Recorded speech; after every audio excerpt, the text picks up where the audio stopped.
Bueno, ya está en nuestros estudios Eduardo Levi Yeyati, un economista muy reconocido, es profesor en Harvard, ha pasado también por los mercados financieros y también es docente en la Universidad de Itela, ¿también? En la de Itela y en la UBA. En la de Itela y en la UBA. Gracias por venir, Eduardo, y que ha publicado este último libro, a ver, lo podemos ver acá, Eduardo Levi Yeyati, Porvenir, Caminos al Desarrollo Argentino, de Editorial Sudamericana, un libro que me imagino que tiene un escenario optimista. Eduardo Levi Yeyati, bueno, ahora le vamos a preguntar a él, ¿no? Porque algunos dicen que está cercano a Scioli, otros dicen que habla mucho también con Macri, que es consultado por todos. ¿Hay algunas consultas del equipo de Daniel Scioli o de Mauricio Macri? Mira, los políticos hablan con muchos economistas. Sí. Yo tengo muchos colegas que hablan con más de un político y ese es mi caso también. De hecho, no solo con ellos dos. Yo he hablado con Sanz, con Margarita, que estuvo el otro día en la de Itela. Digo, en general, ese tipo de consultas con unos economistas en el medio de una campaña es natural en la medida que el economista tenga intención y vocación de políticas públicas, le interesa la cosa pública, el saber, el conocimiento, la opinión es un bien público. Claro, es presidente del CIPEC, también Levi Yeyati, y eso le da, bueno, CIPEC, que es una organización que hace todo tipo de estudios sobre la institucionalidad, ¿no? y las mejoras institucionales en la Argentina, y que suele tener una reunión anual a la cual van absolutamente todos los candidatos políticos, ¿no? Y de hecho, durante el año nosotros trabajamos con provincias, con gobernadores, pero también con candidatos. O sea, hemos tenido foros en donde discutimos temas de educación o de tecnología con todos los candidatos presidenciales. O sea que eso es muy común, esa transferencia de ideas. Bueno, a ver, estamos discutiendo si este escenario, que parecía bastante favorable al oficialismo de acá a octubre, se ha complicado, ¿no? Se ha complicado porque no se generan expectativas de que va a haber algún cambio a partir de diciembre, ¿no? Y lo que estamos viendo del dólar paralelo, una venta muy fuerte que hay de dólar ahorro por parte del Banco Central, es decir, un proceso de dolarización que se ha adelantado. Algunos decían iba a ser en septiembre, después de la primaria, y se ha anticipado. ¿Se complicó el escenario electoral? Depende cómo lo definas. Aquí lo que está pasando, lo que nosotros vemos de manera muy incipiente, es una recuperación del nivel de actividad, que creo que lo ven otros colegas también, con datos muy incipientes, como digo, del mes de mayo, algunos de junio. Da la sensación de que estamos creciendo, hoy, poco, pero que estamos creciendo y que el segundo semestre va a ser un crecimiento modesto. Eso en principio, no sé si complica a alguien, creo que favorece marginalmente al oficialismo, pero no es una complicación. Por el otro lado, la fórmula Scioli-Zanini, creo que algunos, nosotros no coincidimos, pero creo que algunos la leyeron como una insinuación de mayor continuidad hacia el año que viene. Entonces, si hay más continuidad, la gente interpreta que la continuidad incluye cepo, restricción cambiaria, restricción de dólares. Yo pienso que eso no va a pasar, pienso que ambos candidatos van a ir rápidamente a tratar de resolver el tema externo, pero en la medida en que la gente... como Macri van a tratar de buscar dólares financieros. Yo creo que sí, la necesidad manda ahí. Entonces van a tratar de resolver el ahorcamiento de dólares que llevó al cepo, pero aparte que lleva a la restricción de importaciones, a la caída del producto, etcétera. Entonces me parece que en ese contexto, a medida que ambos candidatos muestren esta voluntad, estos temores van a bajar. Pero me parece que lo que sucedió con los dólares, esta anticipación, tiene que ver con una lectura particular, con la cual no estoy de acuerdo, de la nominación de Zanini como vicepresidente. Es decir, la idea de que, bueno, un poco lo planteamos al principio, la idea de que parte de los mercados o de los agentes económicos creen que Zanini como vice de Scioli es la continuidad absoluta del kirchnerismo. Sí, algunos, no creo que sea tan generalizada, pero sí hay gente que ve esto, claro, como una indicación de que ante la duda entre si vamos a tener Scioli sciolista o Scioli continuista, Zanini implica más continuismo. Mi impresión es que esto va a cambiar, mi impresión es que de hecho, un poco por lo que comentaban recién, la necesidad de recurrir a votos independientes va a hacer que la misma campaña sciolista vaya mostrando un poco más su propia idiosincrasia, pero hasta ahora creo que prima, y eso es lo que se vio en la presión cambiaria, prima esta sensación de que tal vez sea lo mismo, más de lo mismo.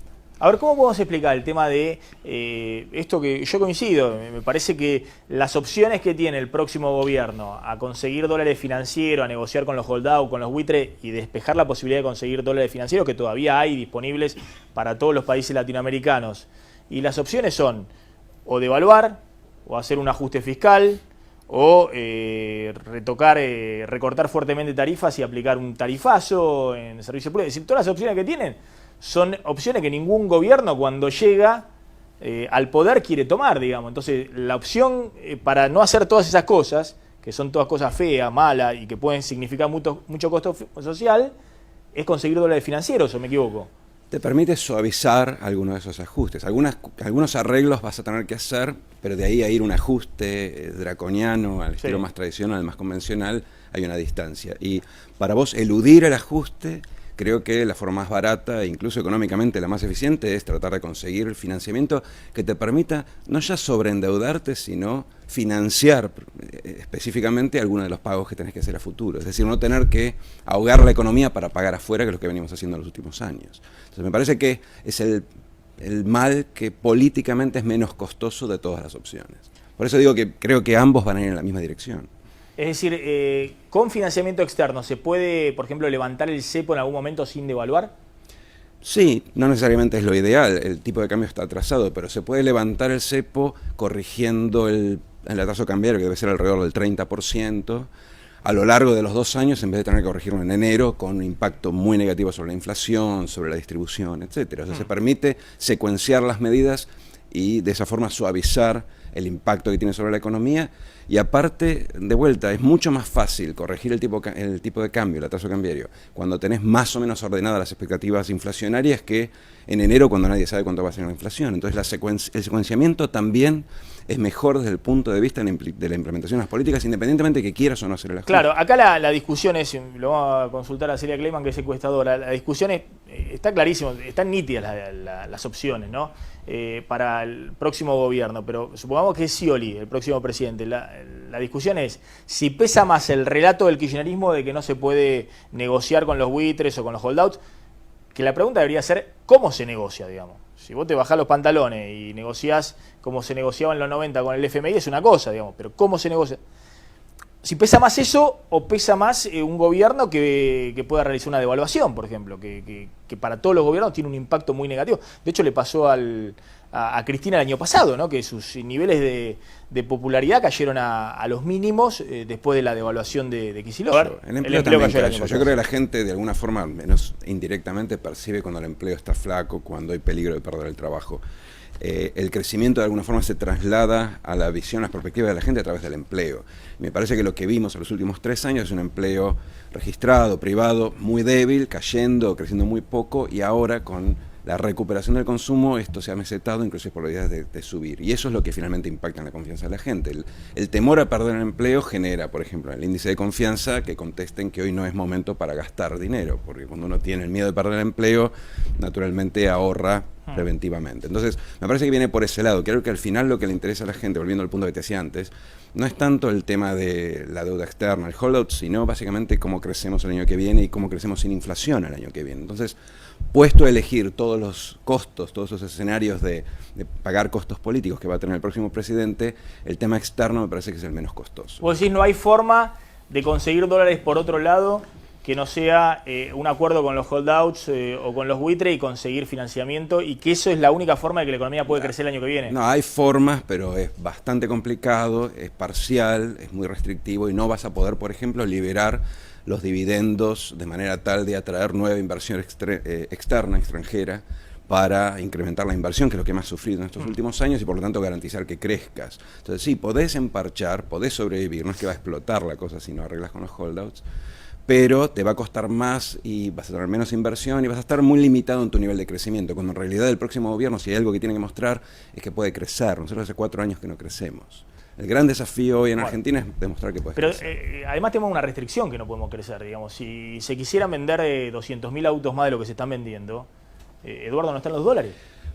Lo de los autos es otro tema aparte, sí, porque los autos lamentablemente están muy castigados por el efecto Brasil. Brasil no está creciendo ni va a crecer. No, está bien, pero patentamiento interno, más allá de Brasil, digamos. Patentamiento interno, hoy estás este año 10% por debajo del año pasado. Y el año pasado tuviste 27% por debajo del anterior. Más allá de la caída del poder adquisitivo el año pasado, que se cortó el crédito y demás, lo que te dicen las automotrices, mirá, le acaban de soltar 40 millones de dólares más por mes, se acordó ayer, hasta septiembre nomás, para ver si recuperan un poco el consumo ahora en estos meses, justo en el escenario electoral. Es bueno el punto. Las dos cosas que nosotros nos están tirando para abajo el crecimiento son una falta de inversión asociada al cepo a los dividendos y también una restricción a las importaciones, muchas de las cuales son insumos para la producción, con lo cual rezagas mucho el nivel de producción. Las dos cosas dependen de que consigas alguna otra fuente de financiamiento, un costo razonable, porque lo que hemos emitido en estos años es poco y un costo muy alto. La idea es volver a los mercados para poder emitir un poco más a costo razonable.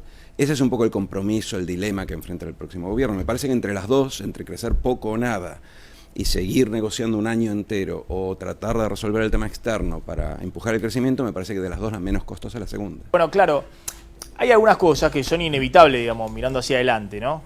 Uno podrá ver, bueno, no sé cuál es la política sectorial acá con la pera, la manzana, la fruta, pero hay un problema de atraso cambiario que genera dificultades en las economías regionales.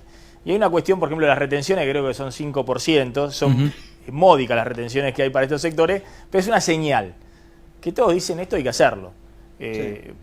Ahí hay consenso, sí. creo que es una de las pocas fundaciones donde todos los candidatos tienen consenso. Claro, todo lo las tienen, retenciones pero que afectan a las economías regionales. Claro. Igual es poco. Es muy poco, pero bueno, pero Scioli tuvo que salir a decirlo solapadamente con su ministro de Agricultura al día siguiente que Kicillof dijo vamos a hacer más o menos lo mismo. No tan solapadamente. Sí. No, creo que al contrario, creo que una señal muy clara que una persona que es potencialmente el ministro de Agricultura salga al día siguiente a decir nosotros tenemos muy claro qué es lo que al menos en este campo es lo que tenemos que hacer. Creo que ahí hay lo mismo que decía antes con el tema del financiamiento externo. El tema de las retenciones, sobre todo las que afectan a las economías regionales, creo que no hay vuelta. Es parte de la solución del problema, pero sin duda va a ser una de las partes. Es parte porque no es suficiente para resolver esto. Porque tenés un atraso cambiario que golpea, tenés problemas de financiamiento, tenés problemas de transporte, es muy caro transportar. Muchas veces las economías del NOA, por ejemplo, les cuesta mucho llegar al puerto. Pero sin duda va a ser parte de la solución. Creo que ahí no hay muchas contradicciones entre los candidatos. Ahora, Eduardo, para cerrar un poco la discusión, si el presente no está de alguna manera peor de lo que podría estar si se dieran algunas señales o si se mejoraran las expectativas a futuro. ¿Esto qué significa? Si se generara un poco el consenso entre los candidatos de que hay temas a corregir y que el principal candidato del oficialismo que va primero en las encuestas pudiera decir, no, vamos a corregir el tema de la inflación, el tema del cepo, vamos a conseguir financiamiento. Después cada uno tendrá su agenda, pero eso no mejorar esas expectativas, no mejoraría la economía del corto plazo, digamos, que sea un escenario electoral más tranquilo. Marginalmente, sí, lo mejoraría y creo que los discursos de campaña que hasta ahora han sido básicamente, se han cifrado en no decir absolutamente nada del tema económico, creo que ahora con el anticipo de los tiempos, incluso antes de las PASO van a empezar a hablar de cosas más, de estrategias, de programas. Y algunas de estas cosas van a aparecer. Igual, las expectativas no te hacen crecer. No. ¿Sí? Las expectativas pueden fomentar un poco el consumo. Nosotros tranquilizarte el dólar, no, incluso o la inflación. Anticipar el consumo. Nosotros tenemos un crecimiento muy modesto en base a un consumo subsidiado y en base a represión financiera, como mencionaba Claudio recién. Si la gente no sabe en qué invertir porque las tasas están reprimidas, entonces consume. Eso tiene patas muy cortas, eso te lleva hasta fin de año con suerte. El año que viene tenés que pasar un esquema en donde el motor sea la inversión, si no, no vas a poder crecer. Ese traslado, que es una especie de China a la inversa, o sea, pasar de consumo a inversión, es bastante delicado e implica muchas medidas, entre ellas algunas de las que mencionaste.